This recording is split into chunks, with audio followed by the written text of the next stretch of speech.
साथियों नमस्कार। REET level 2 science को पढ़ रहे हैं अपन, और उसके संदर्भ में अपन ने एक वीडियो पढ़ लिया था। अभी तक आपने चैनल को सब्सक्राइब नहीं किया तो सब्सक्राइब जरूर कर लें, बेल आइकन को प्रेस कर लें, जिससे जैसे ही वीडियो आए आपके पास नोटिफिकेशन आ जाए। बार बार ये चीज़ें याद नहीं रहेंगी, एक ही बार बता दूं। टेस्ट सीरीज को ज्वाइन नहीं किया है तो उसको भी ज्वाइन कर लें। इस वीडियो के लिंक में आपको ऐप का लिंक मिल जाएगा, डिस्क्रिप्शन में ऐप का लिंक मिल जाएगा। ऐप के लिंक पे जाके आप गुरु प्रकाश द बायोलॉजी पॉइंट ऐप को डाउनलोड कर लें। कोर्स वाले सेक्शन में जाएंगे तो आपको रीट लेवल 2 साइंस की टेस्ट सीरीज का कॉलम दिख जाएगा, उसको अनलॉक कर लीजिए। अनलॉक करने के बाद 3 तारीख से आपको वहां पर टेस्ट देखने को मिलेंगे और उनको आप दे पाएंगे टेस्ट को, और अपनी रैंक भी जान पाएंगे। अपन यहाँ पर यूट्यूब पे चला रहे हैं एकदम से फ्री क्लासेस, जो कि रीट लेवल 2 साइंस की है। एक वीडियो अपना हो गया था, उस वीडियो में आपने ये जाना था कि पदार्थ क्या है। मैं थोड़ा सा रिवीजन करवा दूं पहले वाले का, फिर अगले पे चलते हैं। पदार्थ क्या है, 3 महत्वपूर्ण बातें याद रखनी है आपको। जिसमें कोई आयतन हो, मतलब कोई वस्तु जो आयतन लेती हो, जिस वस्तु का बाहर हो, और जिसे ज्ञानेंद्रियों के द्वारा महसूस किया जा सकता है, उसे अपन क्या बोल रहे थे, पदार्थ बोल रहे थे।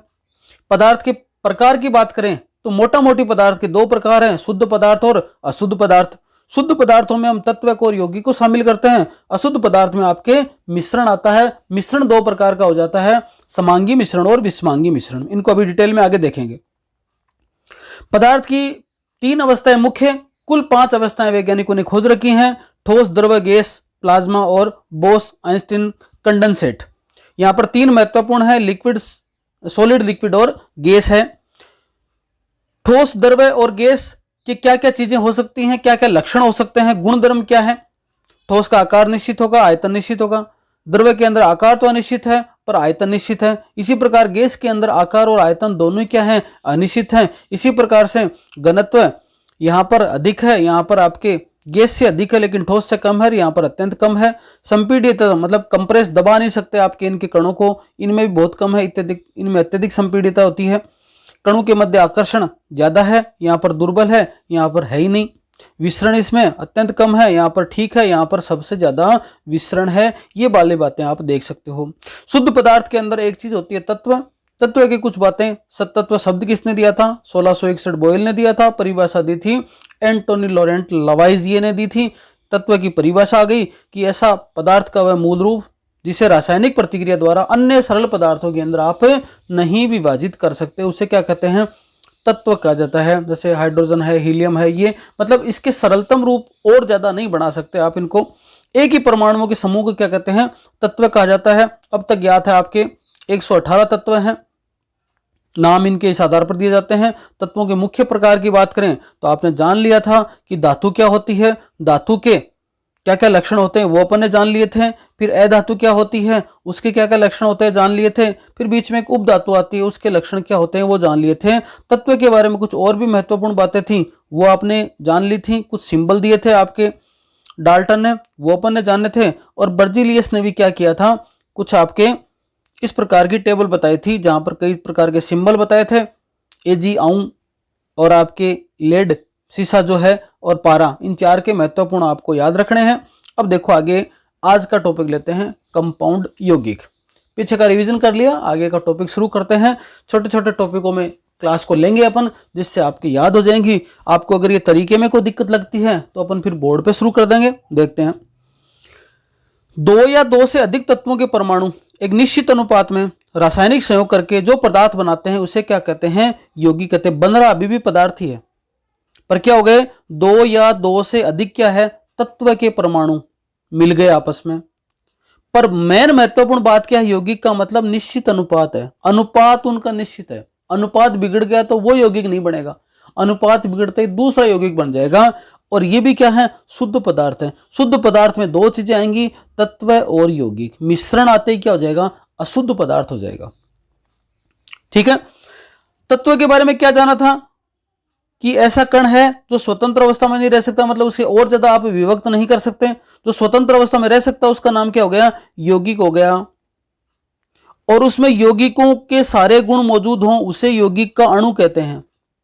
कोई भी यौगिक है उसका अणु का मतलब क्या हुआ कि उसमें यौगिकों के सारे गुण मौजूद हों। अणु का मतलब किससे बना है? ये परमाणु से। तो एक प्रकार का अणु हो गया। जैसे मान लो जल है तो H2O, जब तक H2O चाहे एक बाल्टी से भरा हुआ, बाल्टी भरा हुआ जल है, चाहे टैंक भरा हुआ है, चाहे कहीं भी भरा हुआ है, वो H2 और O की इस निश्चित अनुपात में है, तब उसको क्या कहा जाएगा? उसको यौगिक कहा जाएगा, उसको अणु कहा जाएगा। जल का अणु है क्योंकि इसका अणु सूत्र है H2O। इसी प्रकार से अमोनिया, अमोनिया का यौगिक बोलो चाहे अमोनिया का ये अणु बोलो NH3, तो यहां पर N का और H का एक निश्चित अनुपात है, उस अनुपात में ही मिलेंगे, क्योंकि अनुपात बिगड़ेगा तो ये चीजें नहीं बन सकती। क्योंकि देखो दो नियम आपके ध्यान में रहने चाहिए। एक आएगा द्रव्यमान संरक्षण का नियम, कि द्रव्यमान जो है किसी भी वस्तु का, उसको न तो कोई सर्जित किया जा सकता है न उसका विनाश किया जा सकता है, द्रव्यमान संरक्षण का नियम है ये। एक होता है स्थिर अनुपात का नियम, मतलब जो भी कंपाउंड कोई बनेगा, यौगिक बनेगा, तो उसमें जो दो तत्व होंगे या तत्वों के जो परमाणु होंगे, उन परमाणुओं का अनुपात निश्चित होगा। अनुपात बिगड़ने पर वो यौगिक नहीं बन सकता। तत्व क्रिया करके यौगिक बनाते हैं नए पदार्थ, तत्व। अब देखो खास खास बातें, तत्व क्रिया करके क्या बनाएंगे? यौगिक बनाएंगे। नए पदार्थ का संगठन क्या होगा? स्थायी होगा। गुणधर्म क्या हो सकते हैं? भिन्न हो सकते हैं। मतलब जो तत्व के गुण थे वो यौगिकों में नहीं है, यौगिकों के गुणधर्म बदल जाएंगे बनते ही। और जो घटक बनेंगे यहां पर, उन घटकों को केवल रासायनिक या विद्युत रासायनिक प्रतिक्रिया द्वारा ही पृथक कर सकते हैं। मतलब आप सीधा सीधा नहीं, भौतिक विधि द्वारा पृथक कर लो।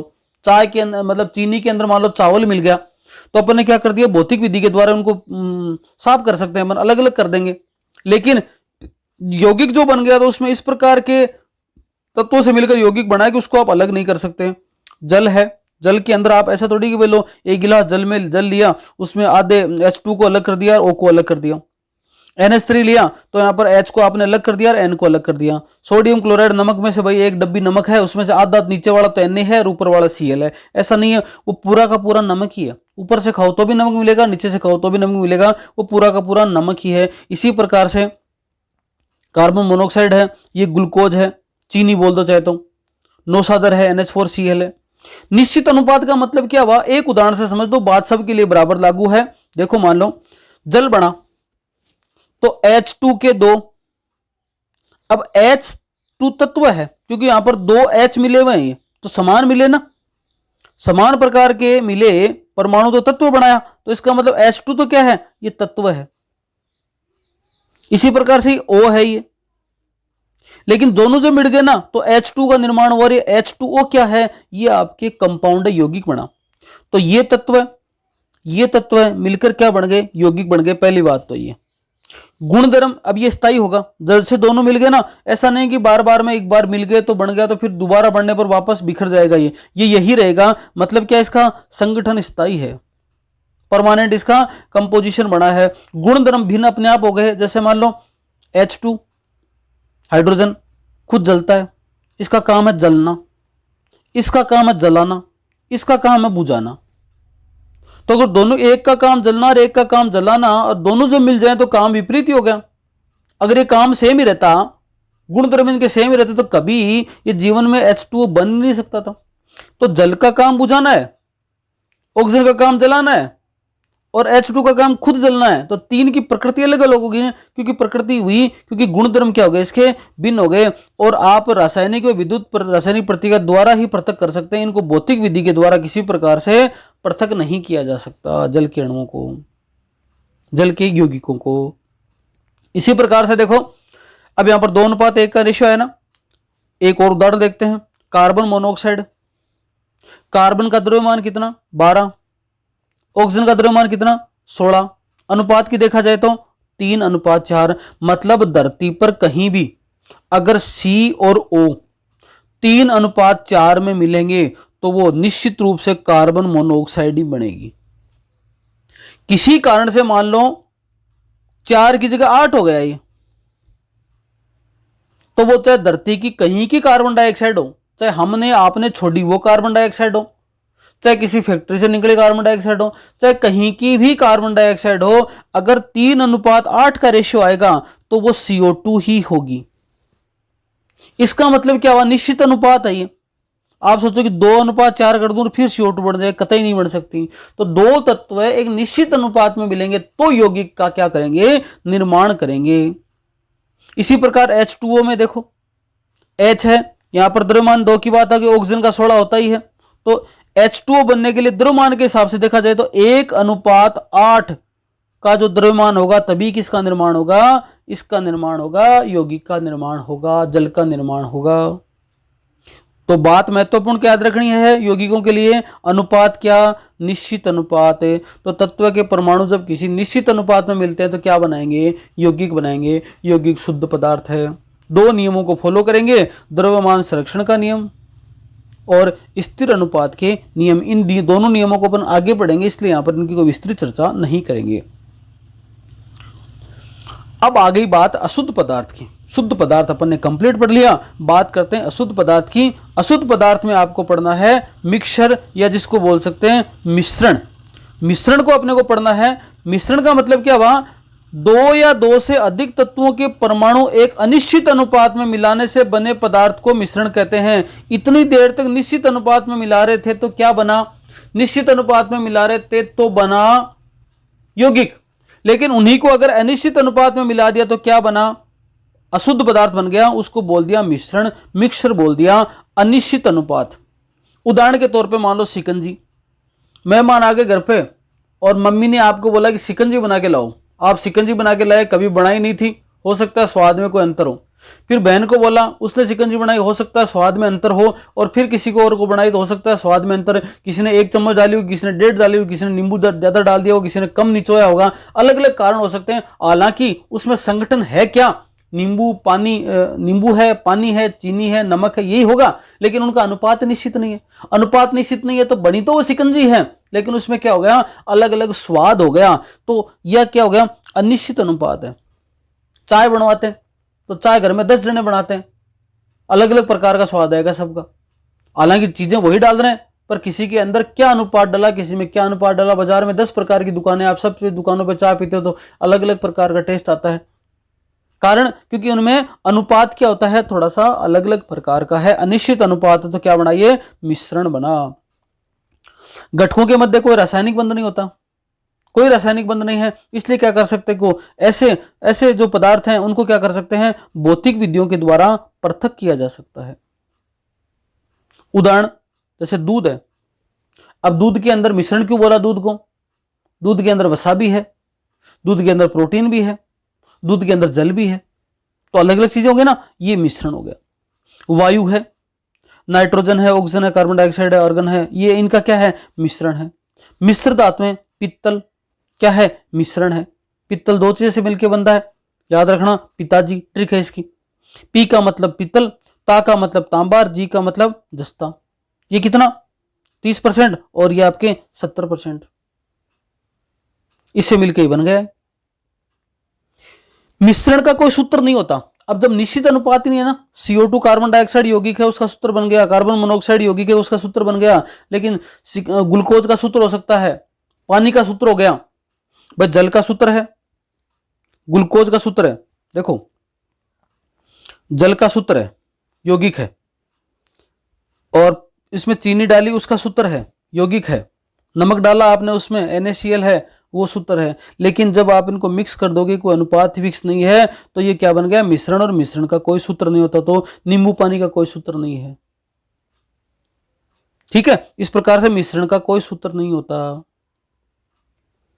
नए यौगिकों का निर्माण नहीं होता, वही है, संगठन परिवर्तनीय है, संगठन परिवर्तनीय है, नए यौगिकों का निर्माण नहीं होता, घटकों के गुण धर्म को बनाता है। अब नींबू के अंदर जैसे नींबू पानी आपने बनाया तो कम शिकंजी डाली, चाहे थोड़ा कम नींबू डाला, ज्यादा डाला, चीनी डाला, ज्यादा डाली, जो भी है, लेकिन स्वाद के अंदर वो शिकंजी सी लगेगी। कम नींबू डाल दिया फिर भी कोई टेस्ट करेगा तो यार शिकंजी तो बनी है लेकिन चीनी कम है इसके अंदर, नींबू कम है या पानी कम है, जो भी डाला चाहिए, नमक नहीं डाला, तो सब क्या है, क्या है, इसका घटकों का गुणधर्म आएगा, मतलब उसमें नींबू का गुणधर्म आपको पता चलेगा। अब जल के अंदर हाइड्रोजन, ऑक्सीजन और फिर ये H2O बना, तो पानी पीते हो तो उसमें हाइड्रोजन का और ऑक्सीजन का स्वाद थोड़ी आता है अलग से, इसका जल का ही स्वाद आएगा। मतलब इन दोनों की चीजों से यहां पर नया ही चीज बन गई। लेकिन जब शिकंजी बनेगी ना, तो उन सभी जो अंदर जो घटक मिले हुए हैं उनका ही स्वाद आएगा। नए यौगिकों का कोई भी निर्माण नहीं होता, उन सब से ही चीजों का निर्माण होता है, जो अंदर है उन्हीं से बनता है। अशुद्ध पदार्थ है ही, ये पता चल गया, जो कि खुद एक से अधिक शुद्ध पदार्थों से मिलकर बना है। भाई जल अपने आप में शुद्ध पदार्थ है, जो आपके ग्लूकोज है वो अपने आप में शुद्ध पदार्थ है, नमक है अपने आप में शुद्ध पदार्थ है, उन सब से मिलकर बनाई। लेकिन जब इस रूप में बन गया ना, मिश्रण बनते ही क्या हो गया, अशुद्ध हो गया। अब ये मिश्रण के दो प्रकार हो गए, होमोजेनस मिक्सचर और हेट्रोजेनस मिक्सचर, समांगी मिश्रण और विषमांगी मिश्रण। समांगी मिश्रण का मतलब समान संगठन, संगठन मिला जरूर है लेकिन समान संगठन प्रत्येक स्थान के ऊपर। और विषमांगी मिश्रण का मतलब असमान संगठन प्रत्येक स्थान के ऊपर।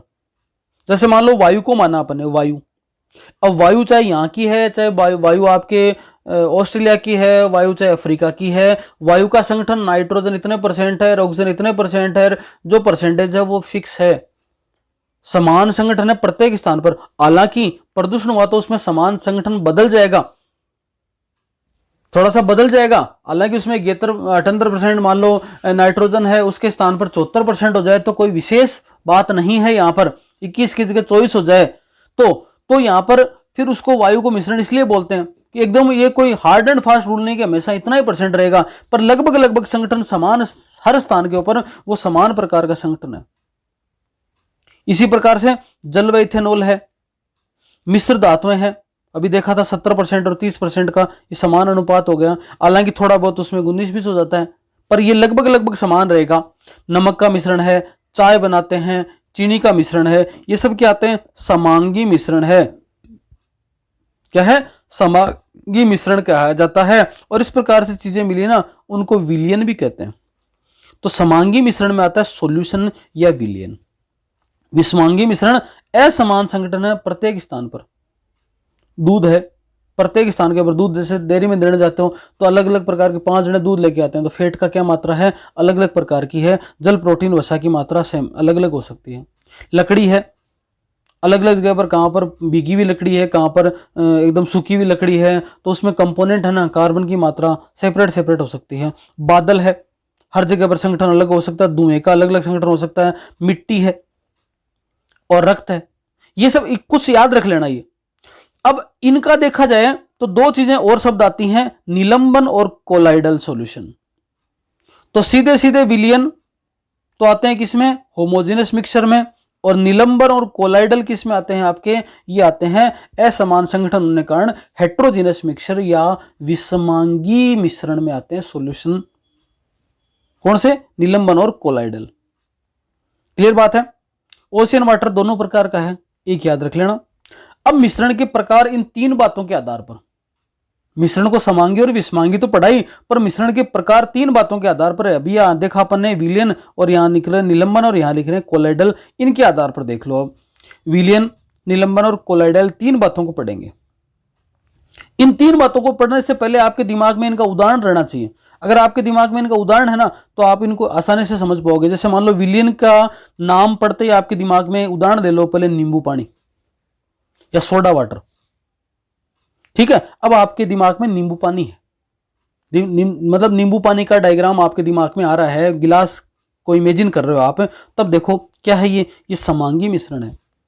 नींबू पानी मिला दिया, नींबू मिला दिया आपने, चीनी मिला दी, सब मिक्स हो गया, मिश्रण बन गया। अब आप चाहे नींबू ऊपर से पियो, चाहे नीचे से, उसका जो गिलास है उसमें नीचे से पियो, बीच में से पियो, कहीं से भी पियो, आपको सब जगह क्या लगेगा, वो को क्या लगेगा, मिश्रण समान लगेगा, इसलिए उसको समांगी मिश्रण कहते हैं। ठीक है। विलयन के कणों का व्यास क्या है, विलयन के अंदर जो कण है ना, उनका व्यास बहुत ही कम है, 1 नैनोमीटर से भी कम, मतलब 10 की पावर -9 मीटर से क्या है, कम है। इसलिए उनके कणों को क्या है, नींबू में जब नमक और चीनी मिल गए ना, तो उनके कणों को अपन नग्न आंखों से नहीं देख सकते, नग्न आंखों क्या, माइक्रोस्कोप से भी नहीं देख सकते इजीली। तो अब इतने छोटे आकार के होने के कारण से गुजर रही प्रकाश किरणों को फैलाते नहीं है। तो अगर विलयन में से प्रकाश का कोई मार्ग, प्रकाश की लाइट गुजरेगी ना, प्रकाश गुजरेगा तो उसका मार्ग दिखाई नहीं देता, क्योंकि बहुत छोटे कण हैं। तो इतने छोटे कण है कि प्रकाश की लाइट के लिए कोई मार्ग तैयार नहीं करते। आपने सोचा कि शिकंजी बना ली, उसको छान रहे हैं, तो छान कर आपके विलियन को छान लिया तो भाई चीनी चीनी अलग आ गई। जब तक मिक्स नहीं हो तब तक बात अलग है।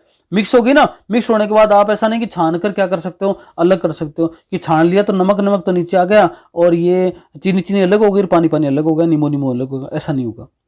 विलियन स्थायी है, कितनी देर के लिए आप छोड़ दो, शांत रहने पर विलियन के कण, जो विलय के कण है ना, वो पेंदे में नहीं बैठते, नीचे में नहीं बैठते, मतलब इनका निलंबन नहीं होता। मिक्स हो गया, विलियन बन गया, सॉल्यूशन बन गया, मतलब क्या हुआ, गुरुत्व प्रभाव दर्शाते नहीं है, टिंडल प्रभाव प्रदर्शित नहीं करते। टिंडल प्रभाव क्या है, जस्ट आगे देखेंगे। प्रकाश, अभी समझ लो कि प्रकाश की किरणों का गुजरना किसी क्षेत्र में से जहां पर मार्ग तय कर लेते हैं। आपने देखा होगा कि जैसे जंगल के अंदर जाते हैं और प्रकाश की सूर्य की किरणें आती हैं, तो किरणें आती हैं तो अपने को देखा जाता है कि मतलब कुछ कण मिट्टी के इस प्रकार से उछलते हैं। या आपके कमरे के अंदर देखो, आपको नजर नहीं आता कि मिट्टी के कण या कहीं आसपास में विचरण कर रहे हैं, लेकिन सुबह सुबह आपके कमरे की खिड़की में से कोई छेद है और वहां पर सूर्य की किरणें आ रही हैं, तो किरणें जब कमरे के अंदर आएंगी ना, तो अपन ऐसे लगेगा कि ऐसे dot dot dot dot dot dot dot क्या है, मिट्टी के कण से बिखर रहे हैं। इसका मतलब वो कण इतने मोटे हैं कि उनके बीच में से प्रकाश की किरणें है ना, वो गुजर रही हैं, जबकि यहाँ पर ऐसा नहीं होता। इतना ज्यादा विलियन बन गया ये, तो वो क्या कहलाता है, टिंडल प्रभाव। तो इस प्रकार के जो विलियन है ना, वो किसी प्रकार का टिंडल प्रभाव शो नहीं करते। अब दो तीन बातें आपके दिमाग में आ रही कि विलियन क्या होता है, विलय क्या होता है, विलायक क्या होता है। विलियन बराबर विलय प्लस विलायक। जल सबसे अच्छा विलायक होता है, water is the universal solvent. यह लाइन याद रख लो। इससे क्या पता चलेगा आपको कि जल तो क्या है, विलायक है। जल में आपने चीनी डाली, वो विलय है। दोनों के मिलने से जो चीज बनी उसको क्या बोल दिया, चीनी का मिश्रण बोल दिया या चीनी का पानी बोल दिया। ठीक है। इसी प्रकार से टिंचर आयोडीन, एल्कोहल में क्या मिलाते हैं, आयोडीन मिलाते हैं, तो एल्कोहल तो क्या है, विलायक है, और आयोडीन क्या है, विलय है, और जो बना वो विलियन, मतलब टिंचर आयोडीन। मतलब जिस चीज में कोई चीज मिलती है, घुलती है, वो तो विलायक, जिस चीज में घुलती है वो विलायक, और जो चीज घुली है वो क्या, विलय, और घुलने के बाद मामला बन गया उसको क्या बोल दिया, विलियन बोल दिया। ठीक है। सोडा वाटर में जल क्या है, सोडा वाटर के अंदर जल तो क्या है, विलायक है, और कार्बन डाइऑक्साइड गैस क्या है, ये विलय है। अब देखो वहां पर दोनों मामले में अलग अलग चीजें थी, यहां पर एल्कोहल है, आयोडीन है, एक को सॉलिड है, एक लिक्विड है। इस प्रकार से यहां पर एक सॉलिड है, ये क्या है, ये तो लिक्विड है, और ये क्या है, गैस है। इस प्रकार से दोनों गैस है। वायु के अंदर, वायु भी मिश्रण है, वायु मिश्रण है, और मिश्रण के अंदर भी क्या है, आपके समांगी मिश्रण है। तो समांगी मिश्रण में इसका मतलब कौन सी चीज किस में मिल रही है, विलियन कैसे बना, विलियन का उदाहरण होता है समांगी मिश्रण। तो आप देखो यहां पर जो नाइट्रोजन सबसे ज्यादा है, तो ऐसा माना जाता है नाइट्रोजन के अंदर बाकी गैस मिली हुई है, नाइट्रोजन के अंदर बाकी गैस मिली हुई है। तो नाइट्रोजन जो क्या है यहां पर 78% है, उसको क्या बोलते हैं, विलायक बोलते हैं। तो नाइट्रोजन तो सोलवेंट है, और बाकी जो है ना गैसेज जो है आपके, कार्बन डाइऑक्साइड है, ऑक्सीजन, वो क्या है, सोल्यूट है, विलय है। अब विलय की सांद्रता कैसे ज्ञात करते हैं, विलियन की सांद्रता का मतलब क्या हो, जैसे मान लो कि एक पानी का गिलास है और उसमें आपने 1 चम्मच डाला चीनी, इसका मतलब विलियन थोड़ा गाढ़ा हो गया, सांद्र हो रहा है वो। अगर 2 चम्मच डाली तो और गाढ़ा हो गया, 4 चम्मच डाली तो और गाढ़ा, 10 चम्मच, 20 चम्मच, 50 चम्मच डाल दी, इसका मतलब फिर तो पानी गायब ही हो जाएगा। तो जितनी ज्यादा पानी की में चीनी की मात्रा डालते जा रहे हो, उतना ज्यादा क्या होता जा रहा है, पानी का जो विलियन है वो गाढ़ा होता जा रहा है। इसका मतलब उसकी सांद्रता बढ़ती जा रही है, कंसंट्रेट होता जा रहा है। वो क्या होता जा रहा है, कंसंट्रेट होता जा रहा है। किसी को डॉक्टर बताते ना कि आपका खून गाढ़ा है, इसका मतलब उसका खून कंसंट्रेट है, उसका सांद्र जो खून है उसमें फिर इस तरह की दवाई दी जाती है खून पतला होने की। ठीक है।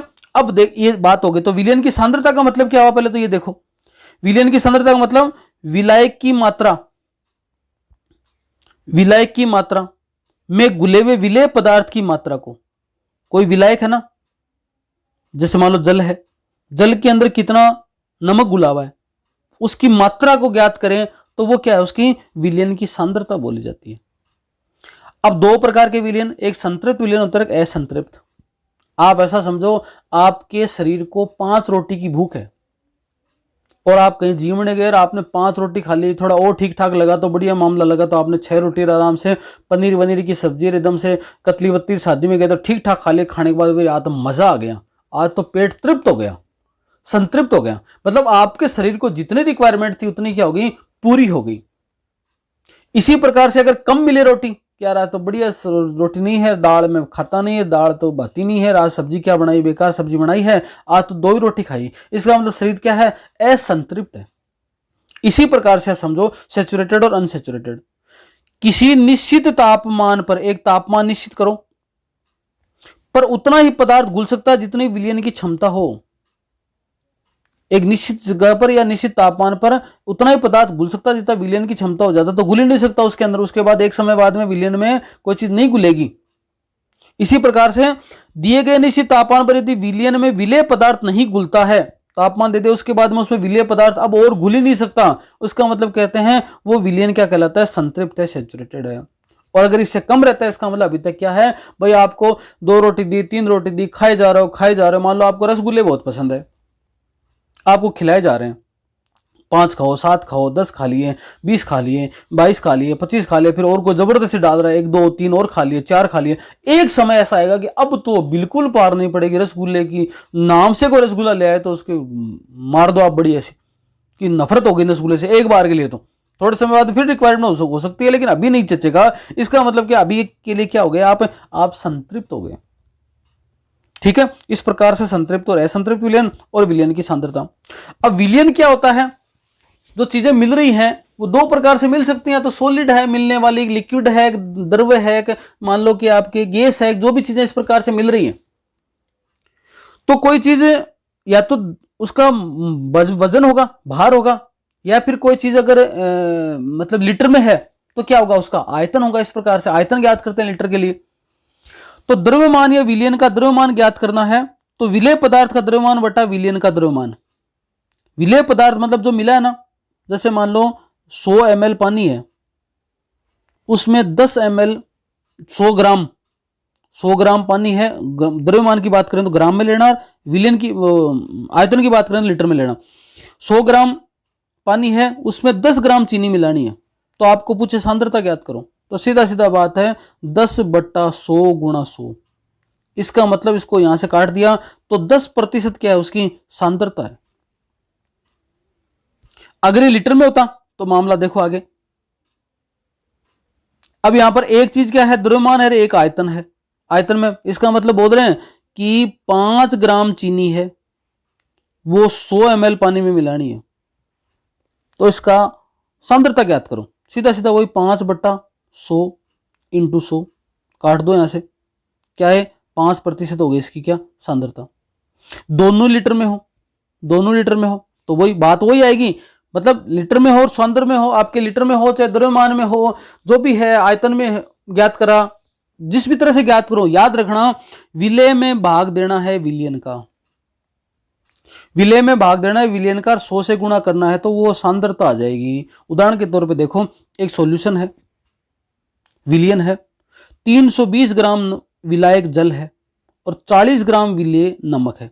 मतलब 320 ग्राम आपके पास में पानी है, उसमें आपने 40 ग्राम नमक डाल दिया। अब कोई पूछे कि इसकी सांद्रता ज्ञात करो, सरल सी बात है। पहले तो आपके पास टोटल विलयन कितना हो गया, 320 ग्राम तो जल है और 40 ग्राम क्या है, नमक है। दोनों को जोड़ो कितना, 360 ग्राम आपके पास क्या हो गया, विलयन। तो कुल विलयन की सांद्रता तो नीचे आ जाएगी 360। उसमें जो विलेय चीज हो रही है वो क्या है, नमक है, वो कितना है, 40 है। सीधा 40 में 360 का भाग दोगे, 100 से गुणा करोगे तो 11.1%। मतलब उस विलयन की सांद्रता कितनी है, 11.1% है। इसी प्रकार से आप ये कमेंट में बताना मेरे को कि 100 ml विलायक जल है, उसमें 40 ml विलेय तरल के रूप में है, कोई भी विलेय है तरल के रूप में है, तो सांद्रता कितनी होगी। पहली बात तो ये कमेंट में बताना, सांद्रता कितनी होगी, प्रतिशत में बताना। सांद्रता तो कितने प्रतिशत होगी, प्लस ये बताना कि जो 3 सूत्र लिखे हैं ना यहाँ पर, ये 3 सूत्र, इन तीनों सूत्रों में से कौन सा सूत्र सटीक बैठेगा, पहला से ज्ञात करें, दूसरे से ज्ञात करें या तीसरे से ज्ञात करें। अगर यहां पर दे रखा है कि 100 ml विलायक जल है और उसमें 40 ml कोई विलेय तरल है, कोई भी तरल है जो उसमें मिलाना है, ठीक है, ये बात आ गई किसकी, विलयन की। बात करें सस्पेंशन की, निलंबन की। निलंबन क्या है, विषमांगी मिश्रण है, हेट्रोजेनस मिक्सचर है, इसमें विलेय के कण घुलते नहीं है। इन कणों को नग्न आंखों से क्या कर सकते हैं, देख सकते हैं। भाई सस्पेंशन है ना कोई, तो उसमें घुलते नहीं, आप आराम से उनको देख सकते हो। प्रकाश की किरणों क्या करते हैं, फैला देते हैं, जबकि विलयन फैलाते नहीं थे। सांस छोड़ने पर क्या हो जाएंगे, ये पेंदे में बैठ जाएंगे, क्योंकि यहाँ पर गुरुत्व प्रभाव को दर्शाते हैं। छनन विधि के द्वारा इनको क्या कर सकते हैं, पृथक कर सकते हैं। टिंडल प्रभाव ये भी नहीं दर्शाते, क्योंकि इतने ज्यादा बड़े नहीं होते ही। सभी कणों के नीचे बैठने पर निलंबन क्या हो जाता है, समाप्त हो जाता है, और प्रकाश किरणों का प्रकीर्णन क्या हो जाता है, रुक जाता है। भाई सारे जो कण है वो नीचे बैठ गए थोड़े समय बाद में। जैसे पानी है, पानी के अंदर मिट्टी डाल दी आपने, पानी के अंदर मिट्टी डाल दी, पूरा अच्छी तरह से घुमा दिया। घर में पोछा लगाते हैं, तो पोछा लगाने के बाद में आप देखते हो साफ पानी लिया था, थोड़ी देर में बाल्टी के अंदर जैसे मिट्टी विट्टी हो गई, लेकिन आप उसको छोड़ दो घंटे 2 घंटे के लिए, वो क्या हो जाएगा, पेंदे में बैठ जाएगा बहुत सारी चीजें। चौक का पानी लिया, पानी के अंदर चौक मिला दिया आपने, थोड़े समय में देखो पेंदे में बैठ जाएंगी चौक के कण। ये क्या है, निलंबन आता है। एक आता है कोलाइडल विलयन, ये भी क्या है, विषमांगी मिश्रण है, नग्न आंखों से नहीं देख सकते। प्रकाश की किरणों को फैलाते हैं तो उनके मार्ग को क्या करते हैं, दृश्य बनाते हैं। कोलाइडल विलयन क्या होता है, प्रकाश की किरणों को फैलाते हैं और उसके मार्ग को दृश्य बनाते हैं। इसका मतलब जो प्रकाश की किरणों को फैलाते हैं और मार्ग को इस प्रकार से दृश्य बनाते हैं, वो टिंडल प्रभाव शो करते हैं। साथ बैठने पर, छोड़ने पर क्या हो जाए, तल में बैठ जाते हैं।